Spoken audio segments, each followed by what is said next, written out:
Cornflour કે custard પાવડરનો ઉપયોગ કર્યા વગર જ ઘરે એકદમ ટેસ્ટી અને ઠંડો કોલ્ડ કોકો બનાવવા માટે સૌથી પહેલાં એક વાસણમાં પાણી ગરમ કરી તેમાં 10થી 15 બદામ ઉમેરીશું અને તેને એકાદ મિનિટ ઉકાળીને ગેસની ફ્લેમ બંધ કરી પાણી ઠંડુ થવા દેશું.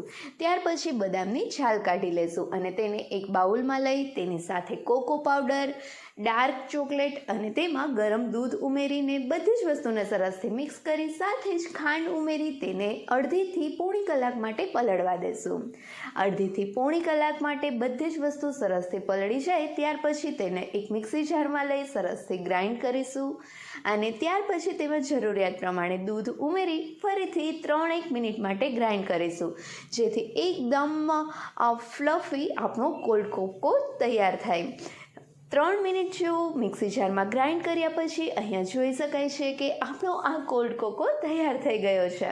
અહીંયા તમે જોઈ શકો છો કે આપણો આ કોલ્ડ કોકો કોર્નફ્લોર કે કસ્ટર્ડ પાવડર વગર પણ કેટલો મસ્ત બન્યો છે. તો ચાલો તેને સર્વિંગ ગ્લાસમાં લઈ ઉપરથી કોકો પાવડર અને ડાર્ક ચોકલેટના ભૂકાથી ગાર્નિશ કરીને સર્વ કરીશું.